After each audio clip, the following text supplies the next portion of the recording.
The winter of 1857 had been hard on Willow Creek, a small settlement tucked along the winding river in the Ohio countryside.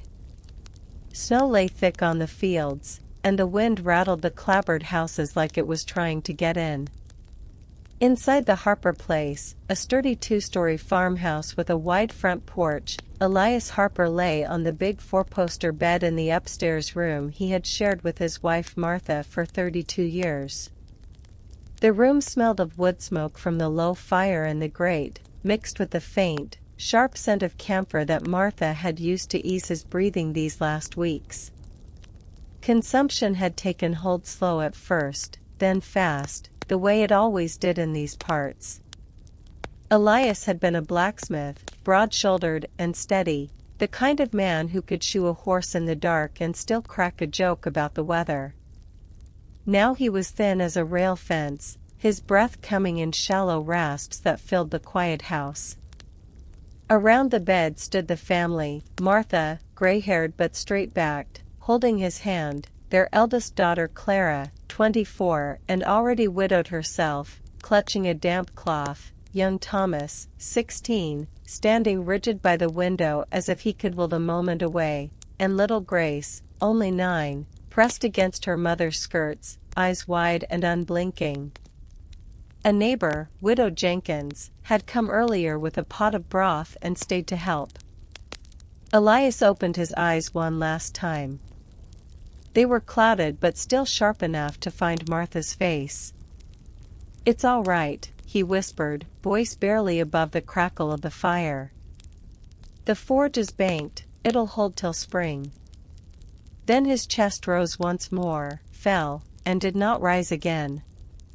For a long moment no one moved. The room seemed to hold its breath with him. Then Martha let out a single, soft sound, not a sob, exactly, but the release of something long held tight. She leaned forward, closed his eyes with gentle fingers, and kissed his forehead. Clara stepped to the mantel and stopped the tall clock with its brass pendulum, the hands frozen at 7:42. It was custom, time itself paused when a soul left. No one wanted the ticking to remind them the world kept turning without Elias. Widow Jenkins moved quietly to the windows and drew the heavy curtains, shutting out the pale winter light.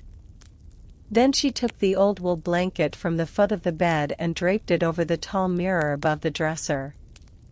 In these villages, folks believed a spirit might linger, confused, and see its reflection, trapping it forever between glass and this world.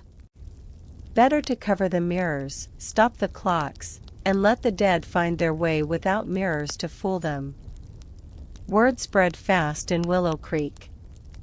No telegraph wires here, just a boy on horseback or a shout across the fields. By dusk, lanterns bobbed along the snowy path as neighbors arrived. First came the millers from down the lane, then the blacksmith's apprentice who had worked under Elias, then old Reverend Hale leaning on his cane. They entered without knocking, doors stayed unlocked in times like these, and gathered in the kitchen where Martha had already set out coffee and cornbread. No one spoke much at first. They simply sat, hands wrapped around tin cups, letting the silence wrap around them like a quilt. Thomas stood by the door, arms crossed, staring at nothing. Grace curled on Clara's lap, whispering questions no one could answer. "Will Papa come back for supper tomorrow?" Martha finally spoke, voice steady though her eyes were red. "We lay him out proper tonight. Clara, fetch the cooling board from the barn. Widow Jenkins, you'll help me wash him?" The women nodded. It was women's work, this tending of the dead, passed down mother to daughter, neighbor to neighbor.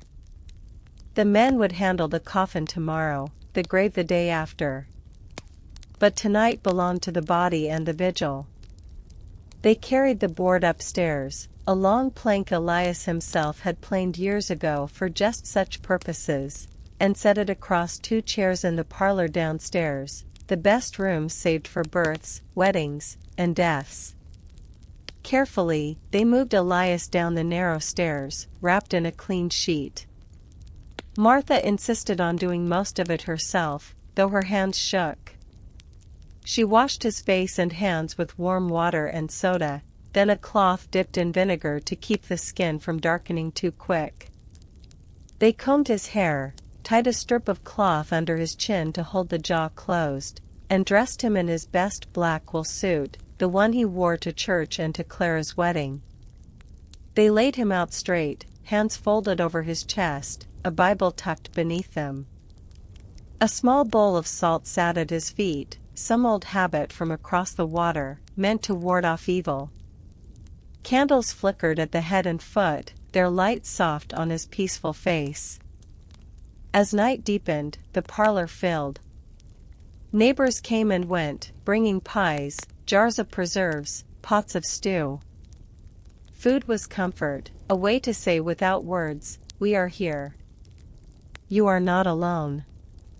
Someone started a low hymn, Amazing Grace, and others joined, voices rough but sure.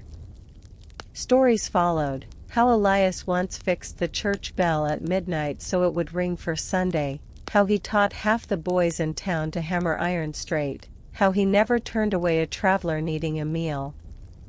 The wake had begun. No one would leave Elias alone tonight. Family took turns sitting by the board, watching for any sign, though everyone knew there would be none, that life might flicker back. It was part superstition, part caution. Folks still remembered tales of catalepsy, of buried alive horrors. But mostly it was love, a last night together before the earth claimed him. Outside, the snow fell thicker, blanketing the village in quiet.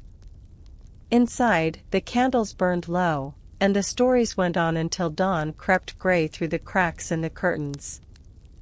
The morning after Elias Harper passed came cold and clear, the kind of winter dawn that made the snow sparkle like broken glass across the fields of Willow Creek. Inside the Harper farmhouse, the parlor candles had burned down to stubs, their wax pooled in irregular shapes on the saucers. The body still lay on the cooling board, peaceful in the pale light filtering through the half-drawn curtains. Martha Harper had not slept. She sat in the rocking chair beside her husband, one hand resting on his folded ones, the other clutching a worn handkerchief. Clara moved quietly around the room, adding fresh wood to the fire, while Thomas had gone out at first light to fetch more neighbors. Grace, exhausted from the long night of stories and soft crying, slept curled on the settee under a quilt. By 8 o'clock the house began to fill again. Women first, practical, gentle, accustomed to this work. Mrs. Miller arrived with a basket of clean linens and a bar of Castile soap scented with lavender. Widow Jenkins, who had stayed through the night, was already boiling water in the kitchen. Then came Mrs. Abernathy, the midwife who had brought most of the village children into the world and seen nearly as many out of it. She carried a small vial of rosewater and a bundle of fresh rosemary sprigs. They worked without hurry, speaking in low voices. First they removed the sheet that had covered Elias during the vigil. Martha insisted on helping, though her fingers were stiff from the cold night. Together, the women lifted the body slightly to slide out the cooling board's damp cloth, then began the washing. They used warm water from the kettle, mixed with a little vinegar to preserve the skin and slow any darkening. Each woman took a section, Widow Jenkins the face and neck, Mrs. Miller the arms and hands, Mrs. Abernathy the chest and legs, while Martha gently cleaned the feet. No one rushed.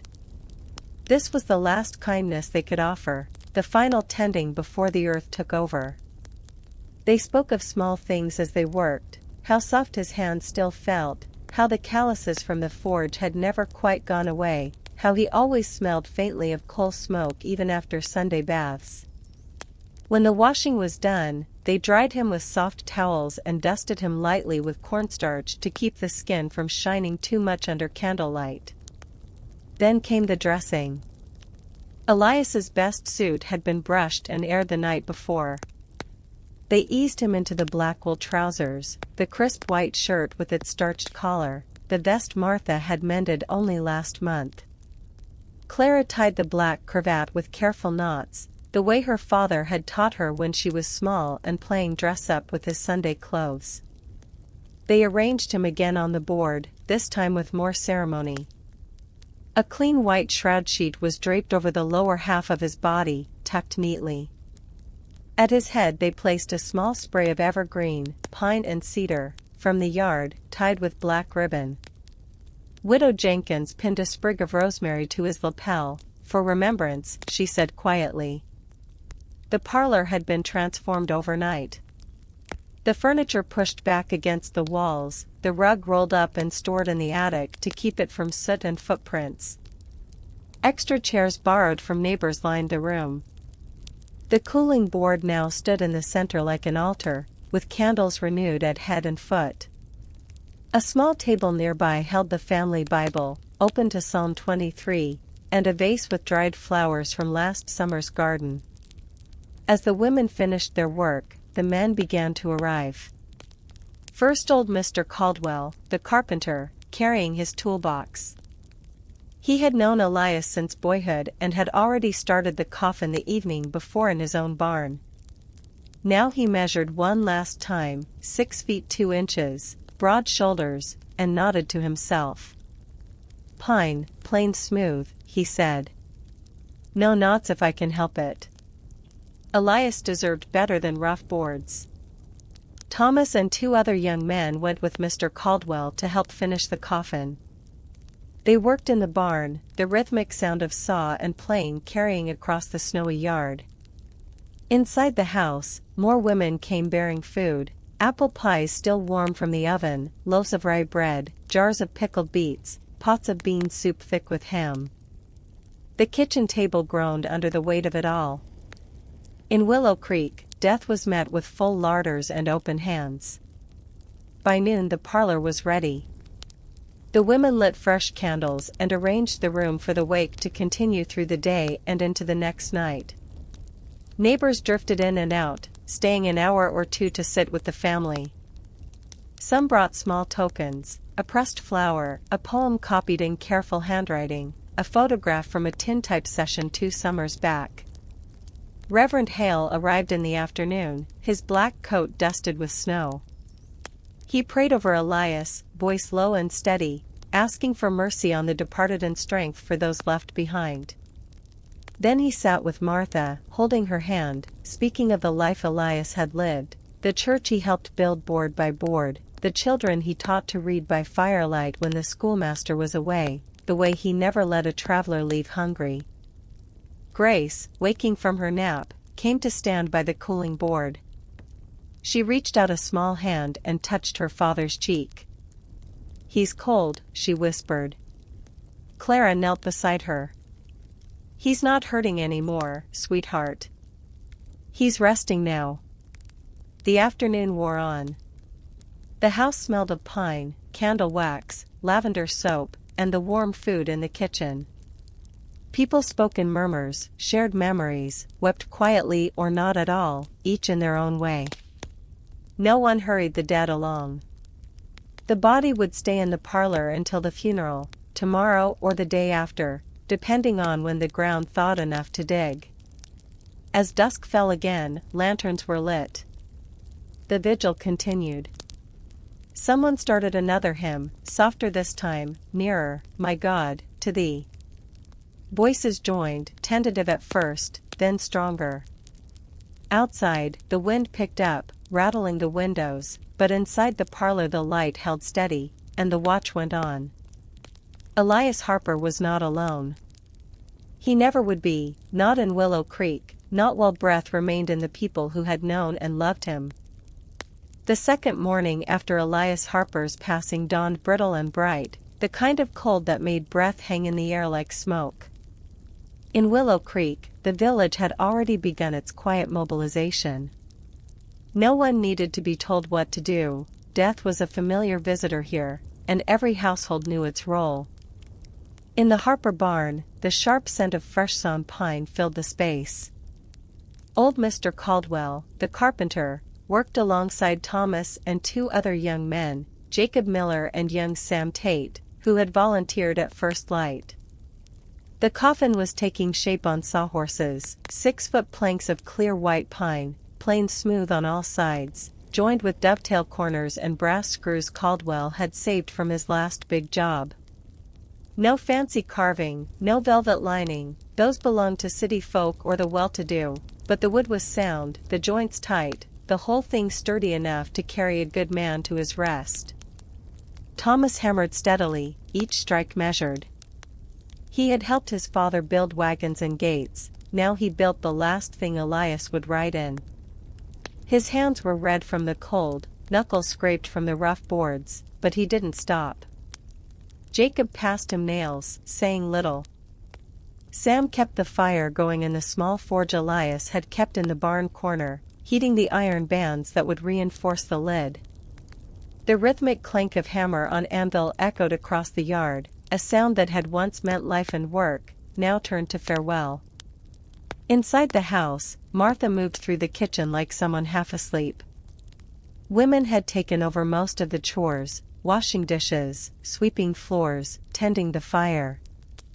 Mrs. Abernathy baked biscuits in the wood stove while Widow Jenkins stirred a big pot of chicken and dumplings. Food kept coming, loaves wrapped in cloth, jars of apple butter, a ham hock someone had smoked last fall. The parlor table was cleared for eating, no one sat at the dining table anymore, not with Elias still laid out in the next room. By mid-morning, Reverend Hale returned with his wife and their grown son. They brought a hymn book and a small wooden cross carved by Hale himself years ago. He sat with Martha in the parlor, speaking softly of Scripture and the promise of reunion. "The Lord giveth and the Lord taketh away," he said, "but blessed are they that mourn, for they shall be comforted." Martha nodded, though her eyes stayed fixed on Elias's still face. Word had spread beyond the immediate neighbors. Riders went out at dawn, first to the next settlement 5 miles east, then farther to the county seat if needed. By noon, wagons began arriving, the Thompsons with their 4 children, the blacksmith from across the river who had apprenticed under Elias, even old Mrs. Grayson, who rarely left her porch anymore. Each brought something: food, a blanket for the family, a story about Elias that needed telling. The grave digging fell to the men. Reverend Hale led a small party to the family plot behind the church, a half-acre of fenced ground dotted with simple stones. The ground was frozen hard, but the sun had been out long enough to soften the top layer. For men, Mr. Miller, his 2 sons, and young Thomas, took turns with picks and shovels. They worked in silence at first, breath clouding, coats shed despite the cold. The hole needed to be 6 feet deep, straight-sided, wide enough for the coffin and the men who would lower it. Every few feet they stopped to break ice in the water bucket they kept nearby to test the depth. Dirt piled up in dark mounds on the snow. By the time the grave reached 4 feet, their shirts stuck to their backs with sweat. Thomas paused once, leaning on his shovel, staring down into the rectangular cut in the earth. Jacob put a hand on his shoulder. "He'll rest easy here," Jacob said. Close to the church he helped raise. Thomas nodded, swallowed hard, and went back to digging. Back at the house, the coffin was finished by early afternoon. Mr. Caldwell lined the bottom with clean muslin, tacked in place. They carried it into the parlor on their shoulders, no need for ceremony yet, just careful handling. They lifted Elias one last time, settling him into the pine box.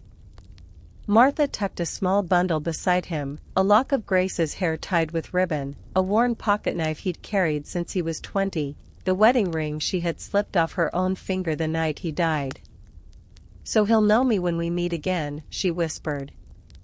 The lid was set in place but not nailed down, not yet. Folks would want to see him one more time before the funeral. The coffin rested on 2 chairs in the center of the parlor, draped now with a black pall borrowed from the church. Fresh candles burned, and someone had brought evergreen boughs to lay across the foot. As the afternoon wore into evening, the house swelled with people. The kitchen overflowed, folks ate standing up, plates balanced on palms. Children played quietly in the front room, kept away from the parlor but not sent home. Death was part of growing up here. Stories circulated again, Elias fixing the mill wheel during the spring flood of '48, Elias teaching the Sunday school boys to whittle, Elias laughing so hard at a bad joke that he once dropped a horseshoe in the snow and couldn't find it till spring. Reverend Hale called for quiet around dusk. He read from Job, "Man that is born of a woman is of few days, and full of trouble," then led a prayer that everyone joined, voices low and ragged. Afterward, the singing started again, slower hymns this time, "It is well with my soul, Rock of Ages." The sound carried out into the snowy dark, where lanterns bobbed as more neighbors arrived. The community had rallied as it always did. No one was left to grieve alone. The coffin was made, the grave dug, the table laden, the stories told. Tomorrow they would carry Elias to his rest, but tonight the village held him close one last time, hands busy, hearts heavy, but together.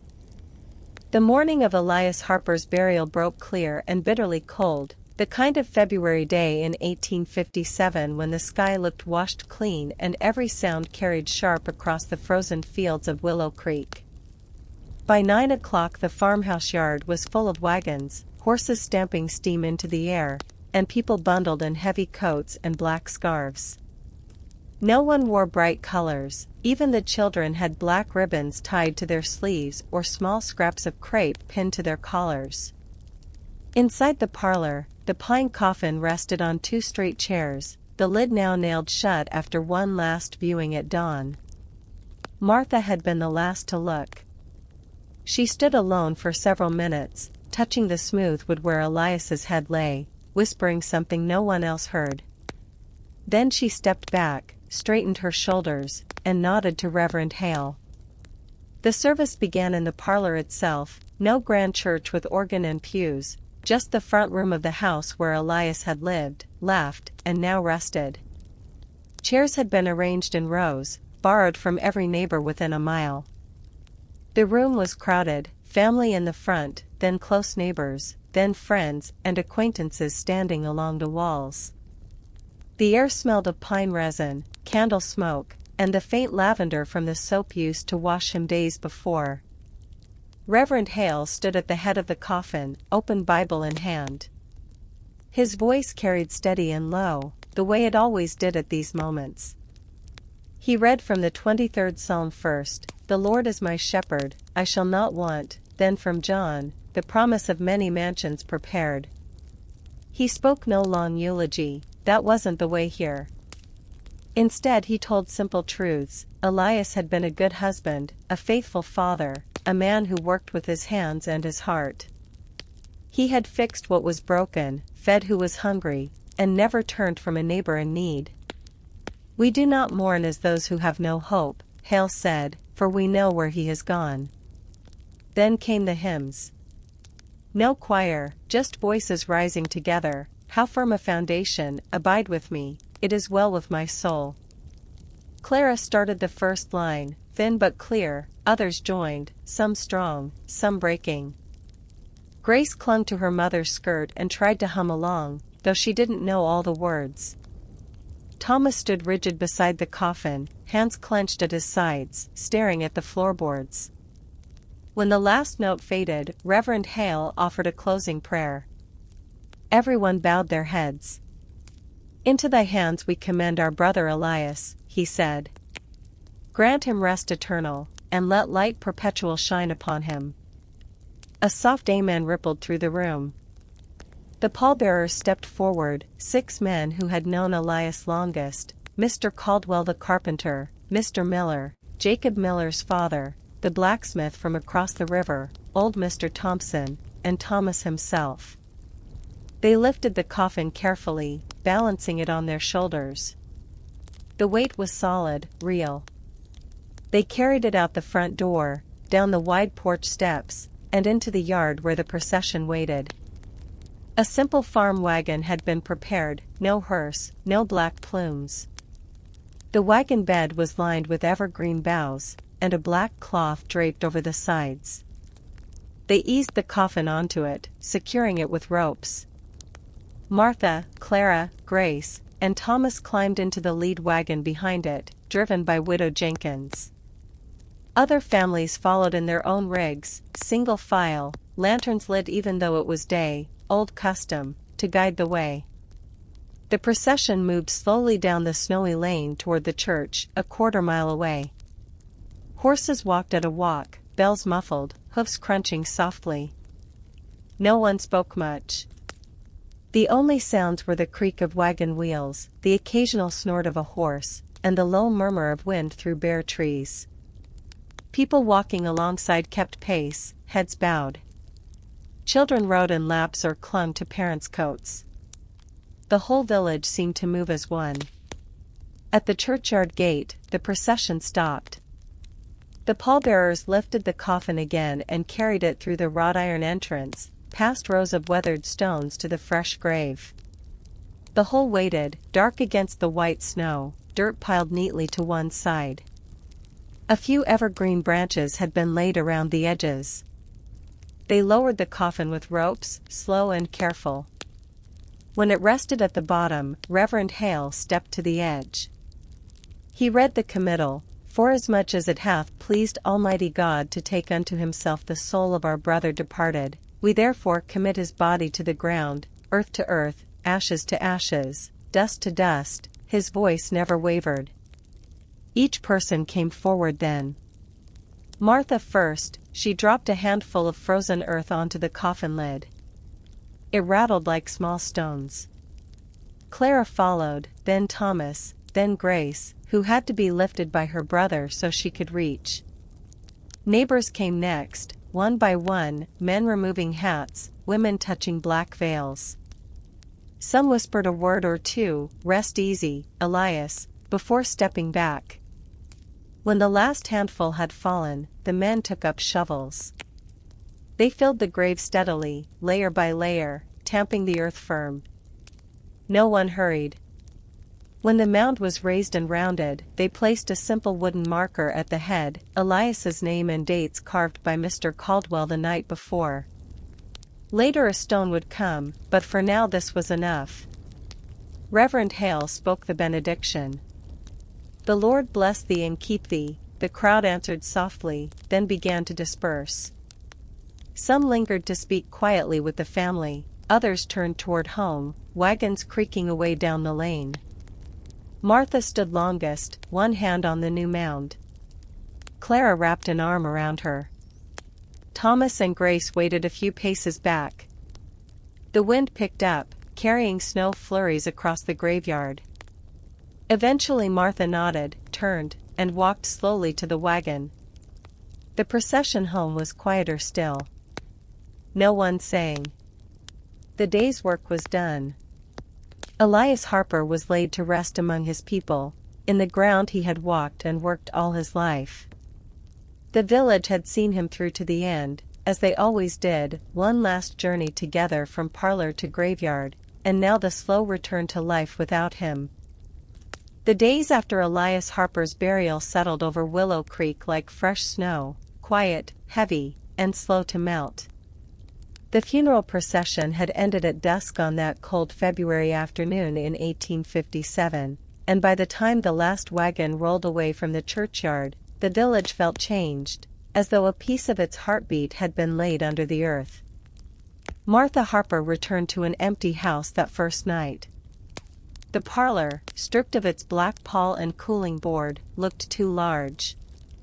The furniture had been pushed back into place, but the room still smelled faintly of pine and candle wax. She lit only one lamp in the kitchen and sat at the table with a cup of tea she didn't drink. Clara stayed with her that night, sleeping in the spare room.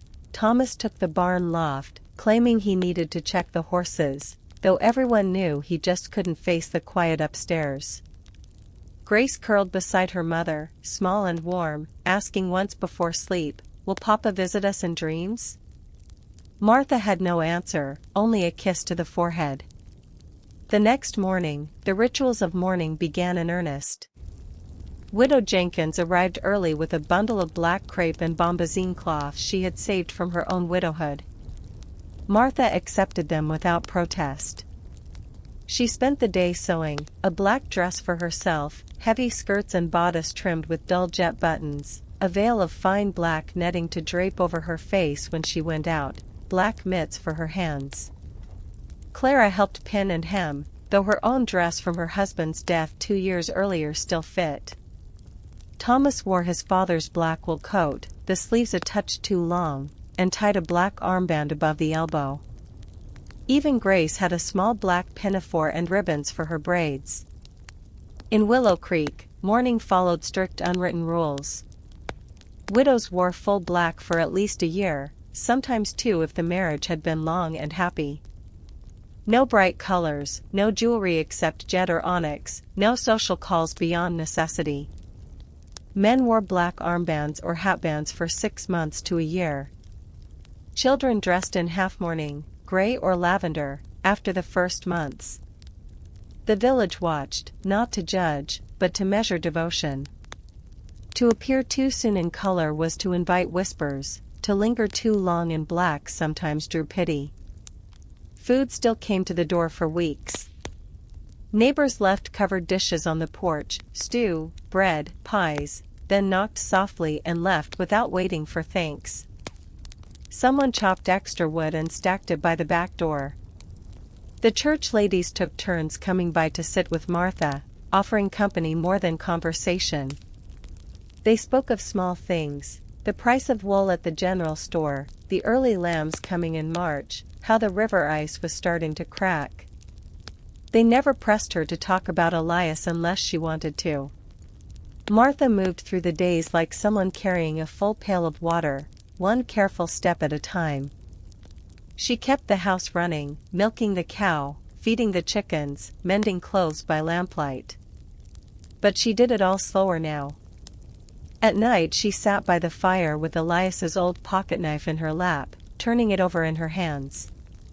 Sometimes she opened the small blade and closed it again, listening to the click, remembering how he used to sharpen it on the whetstone in the barn.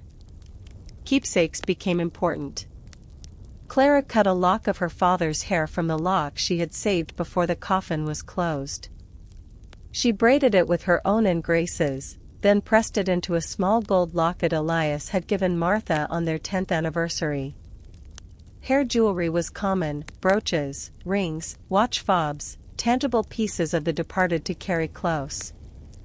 Martha wore the locket every day under her dress, against her skin. Stories kept Elias alive. Neighbors stopped by not just to comfort but to remember. Mr. Caldwell told how Elias once stayed up all night forging a special hinge for the church door when the old one broke before Christmas service. Mrs. Miller recalled the time he fixed her son's broken leg with a splint he made from barrel staves and taught the boy to walk again without crying. Reverend Hale, on his weekly visits, read scripture and listened while Martha spoke of their early years, how they met at a barn dance, how Elias proposed under the big oak by the river. These tellings were not grief alone, they were preservation. Spring came slow that year. By March the snow had mostly gone, replaced by mud and the first green shoots. Thomas took over the blacksmithing work in town, using his father's forge. The clang of hammer on anvil started again, though the rhythm felt different, less sure at first, then steadier as the weeks passed. Clara helped with the garden, planting seeds Elias had saved from last fall.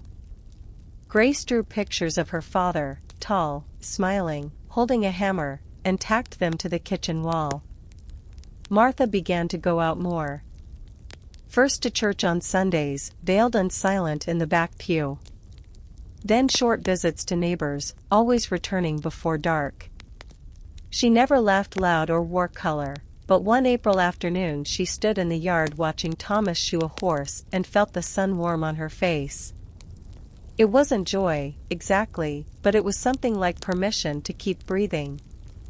The village adjusted around her absence. Conversations no longer paused when she entered a room.